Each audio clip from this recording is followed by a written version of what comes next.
प्यारे बच्चों, कैसे हैं आप सब।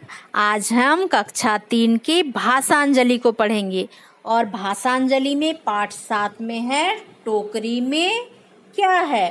तो ये जो कहानी है वो अदिति और उसके नानी की है और आपको भी ध्यान से सुनना है। जो मैं बताऊंगी उसको आपको ध्यान से सुनना है और कहानी के अंत में आपको ये बताना है कि टोकरी में क्या है। अदिति को तो बताना ही है, साथ में आपको भी बताना है, ठीक है। तो गर्मी की छुट्टियों में जो अदिति है वो अपने नानी के घर जाती है और जब छुट्टियां खत्म होती है तो वो अपने घर वापस आना चाहती है। उस समय नानी उसको एक पोटली देती है जिसमें टोकरी बंधा रहता है। तो चलिए पढ़ते हैं क्या है कहानी। गर्मी की छुट्टियों का अंतिम दिन है। अदिति नानी के पास से अपने घर लौटने वाली है। वह अपने गांव जाने के लिए तैयार हो रही है, ठीक है। छुट्टियां खत्म हो रही है और अदिति अपने गांव जाने के लिए तैयार हो रही है। तब नानी अदिति से कहती है, अदिति मैंने यह टोकरी बांध कर रख दी है, इसे भी अपने साथ ले जाना, ठीक है। नानी कुछ टोकरी में बांध के रखती है और अदिति से कहती है कि उसको लेके जाना। तो अदिति कहती है, टोकरी में क्या है नानी जी। तो नानी कहती है, चलो तुम खुद अनुमान लगाकर बताओ। तब अदिति कहती है कि अच्छा मुझे सोचने दो, या तो इसमें मिठाई है या फल। तब नानी कहती है, मिठाई नहीं, फल है। तो अदिति कहती है, तब तो इसमें अवश्य ही पपीते होंगे। तब नानी कहती है, नहीं, पपीता नहीं है, फिर से सोचो क्या है इसमें, ठीक है। तो क्या होता है कि नानी टोकरी में कुछ बांध के रखती है और अदिति जब पूछती है तो नानी कहती है कि तुम खुद सोच कर बताओ कि इसमें क्या है। तब अदिति कहती है, अच्छा मुझे सोचने दो, इसमें मिठाई है या फिर फल है। तो नानी कहती है कि मिठाई नहीं है, फल है। तो अदिति कहती है, तो इसमें अवश्य पपीते होंगे। देखिए इस चित्र में दिख रहा है ना, अदिति है, यहाँ पे एक पोटली बंधी है जिसमें एक टोकरी है और टोकरी में कुछ फल नानी ने रखे हैं और अदिति को सोचने के लिए कह रही है कि बताओ इसमें क्या होंगे। टोकरी क्या होता है, इस तरह से बंधा होता है, बांस का बना होता है, जैसे यहाँ चित्र में दिख रहा है ना, बांस को लपेट लपेट कर उससे बनता है टोकरी, ठीक है। तो नानी कहती है कि क्या कहती है कि पपीता नहीं, फिर से सोचो। अदिति कहती है, ठीक है नानी, अच्छा यह बताओ कि यह फल छोटे पौधे पर लगता है या पेड़ पर। तो नानी कहती है कि पेड़ पर। अदिति कहती है, तब तो यह कटहल होगा।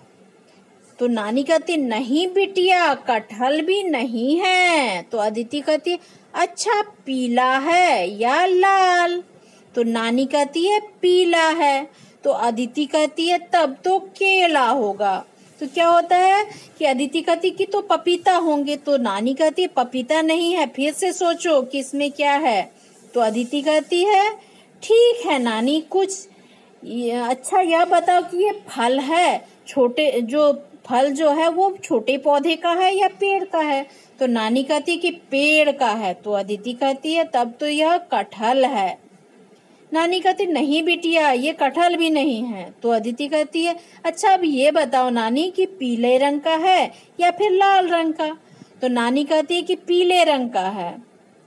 तो आप भी साथ में सोचते जाओ कि इसमें टोकरी में क्या हो सकता है, ठीक है। वो बड़े पेड़ का है और उसका रंग पीला है, ठीक है। अदिति कहती है केला होगा। तो वो नानी कहती है कि ना, केला भी नहीं है। नानी क्या कहती है, केला भी नहीं है, ठीक है, वो केला भी नहीं है। तो पहला क्या है कि पेड़ का है, पीला फल है, ठीक है। आप भी सोचते रहो, ठीक है। अदिति कहती, अच्छा इसकी आकृति कैसी है। तो नानी कहती है कि गोल है। कैसी है, गोल है, ठीक है। पेड़ का है, पीला है और गोल है, ठीक है। आप भी सोचते रहो, ठीक है। अदिति कहती, तब अमरूद होगा। तो नानी कहती है, नहीं, अमरूद भी नहीं है। अदिति कहती, अच्छा यह स्वाद में कैसा है, मीठा, खट्टा या कसेला। तो नानी कहती है, इसका स्वाद खट्टा है, ठीक है। जब अदिति कहती केला है तो नानी कहती केला भी नहीं है। तो अदिति कहती और कुछ क्लू दो नानी कि इसकी आकृति कैसी हो, देखने में कैसी है। तो नानी कहती है गोल है। तब अदिति कहती है तब अमरूद होगा। तो नानी कहती नहीं, अमरूद भी नहीं है। तो अदिति कहती अच्छा, यह स्वाद में कैसा है तब ये बताओ, मीठा है, खट्टा है या कसेला है, कड़वा है। तो नानी कहती है इसका स्वाद खट्टा है। तो क्या क्या क्लू मिला आपको? पहला मिला पेड़ में होता है, दूसरा मिला पीले रंग का है, तीसरा मिला खट्टा है, और एक क्लू क्या मिला कि गोल भी है। तो सोचिए क्या हो सकता है। तो अदिति कहती है कि तो यह जरूर बेर होगा। तो नानी कहती नहीं बिटिया, यह भी नहीं है। ठीक है। तो अदिति कहती है ठीक है नानी, अच्छा बताओ यह किस काम में आता है। ठीक है। तो नानी कहती है यह अचार और शरबत बनाने के काम में आता है। तो अदिति कहती है नानी तब मैं जान गई कि यह डैश है। तो यही क्वेश्चन है आपके लिए कि ये क्या है। अदिति ने इस फल का क्या नाम बताया। तब नानी ने कहा शाबाश, ठीक बताया बिटिया। तो अदिति ने जब कहा बेर है तो नानी ने कहा ये बेर भी नहीं है। फिर अदिति ने कहा तो अब ये बताओ कि ये किस काम में आता है। तो नानी ने बताया कि ये अचार और शरबत बनाने के काम में आता है। तो अदिति ने कहा कि नानी अब मैं जान गई कि ये कौन सा फल है, और उसने नाम बता दिया। तो नानी ने कहा शाबाश, ठीक बताया बिटिया। तो अब आपको ये बताना है कि अदिति ने जवाब में कौन सा फल बताया है। मैं फिर से रिपीट करती हूँ। पहले क्या है, पेड़ में होता है, दूसरा क्या है, पीला है, गोल है और खट्टा लगता है। ठीक है। तो अब आपको इतने सारे क्लू मिल गए, और एक क्या क्लू मिला कि उसका अचार भी बनता है और शरबत भी बनता है। तो क्या हो सकता है, सोचिए सोचिए क्या हो सकता है। इतनी सारी क्लू मिली हैं। अदिति ने तो जवाब दे दिया, अब आपको जवाब देना है। ठीक है। जवाब देके यहाँ कमेंट में आपको जवाब देना है। ठीक है। तो सोचिए क्या होगा, क्या होगा, क्या होगा। मैं थोड़ा टाइम देती हूँ आपको। सोच लिया? हाँ, ठीक कहा आपने। क्या होगा इसका जवाब? जवाब होगा आम। आम क्या होता है, पेड़ में होता है, गोल होता है, पीले रंग का होता है। पकने पर कैसा होता है, पीले रंग का होता है, और उसका स्वाद कैसा होता है, खट्टा होता है। और वो अचार भी बनाती है उससे मम्मी, और उसको जलाकर या फिर पक्के आम का भी शरबत बनाया जाता है। ठीक है ना। तो इसका जवाब क्या हुआ, आम। तो जो अदिति है उसने भी सही जवाब दिया, और आप में से भी बहुत बच्चों ने सही जवाब दिया। अब इसमें कुछ बातचीत करते हैं। ठीक है। तो गर्मी की छुट्टियों में आप क्या क्या करते हैं आपको बताना है। ठीक है। ज्यादातर बच्चे नानी के घर जाते हैं और बहुत सारे बच्चे दूसरे रिश्तेदारों के घर भी जाते हैं, या फिर घर में भी रहते हैं, है ना। टोकरी का उपयोग किन किन कामों में होता है। ठीक है। सामान रखने में, सब्जियां रखने में, ठीक है, और बहुत सारे कामों में होता है ना। तो आपको बताना है वो अदिति अपने घर क्यों लौट रही थी, क्योंकि उसकी छुट्टियां खत्म होने वाली थी।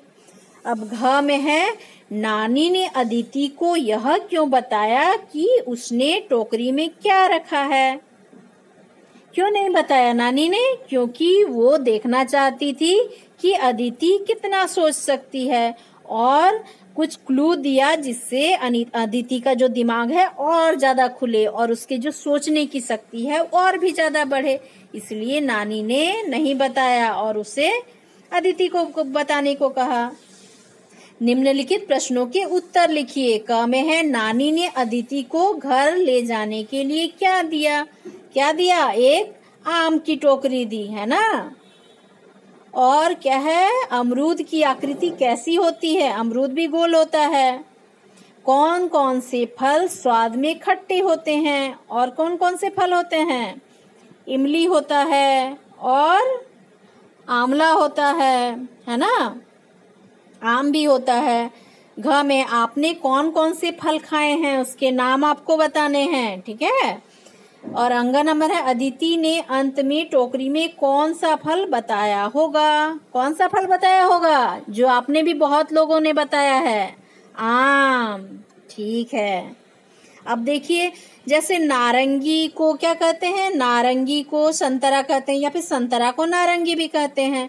तो क्या नीचे लिखी चीजों के भी अन्य नाम है? यदि हाँ तो लिखना है। जैसे एक में क्या है? आम है। आम को क्या कहते हैं? अम्बिया भी कहा जाता है, आम्र भी कहा जाता है, ठीक है, आम्बो भी कहा जाता है। पेड़ को क्या कहा जाता है? वृक्ष कहा जाता है, तरु कहा जाता है। टमाटर टोमेटो भी कहा जाता है ना। 4 नंबर जल को पानी, और भी बहुत सारे नाम है, पेय नाम है, ठीक है। 5 नंबर में क्या है? रास्ता। रास्ता को और क्या कहते हैं? सड़क। 6 नंबर में किताब को क्या कहते हैं? पुस्तक। ये आप लिख लेंगे अपनी कॉपी में पेंसिल से। अब नीचे क्या है? कुछ प्रश्न है, ठीक है। नीचे दिए गए शब्दों में से उचित शब्द चुनकर खाली जगहों में लिखना है। तो क में क्या है? गर्मी की दोपहर में तीखी डैश होती है। क्या होती है? इनमें से क्या होगा? धूप होती है। अब क्या है? पके आम का स्वाद कैसा होता है? डैश होता है, मीठा होता है। अदिति नानी के घर से डैश रही थी, लौट रही थी। इसमें खाली जगह में भरना है, ठीक है। घ में क्या है? डैश का अचार भी बनाया जाता है, आम का अचार भी बनाया जाता है। अंगा नंबर नानी ने डैश बांध कर रख दिया था, टोकरी बांध कर रख दिया था। चंपा बाजार डैश रही थी, बाजार से बाजार जा रही थी, ठीक है। इस तरह से आपको लिखना है सारा। तो इस तरह से बाकी बहुत सारे प्रश्न हैं, उसको भी आप बना लेंगे, ठीक है। और कहानी को अच्छे से पढ़ेंगे, और जितने भी प्रश्न है उसका उत्तर अपनी कॉपी में आप लिख लेंगे, ठीक है। आज के लिए इतना ही। Thank you.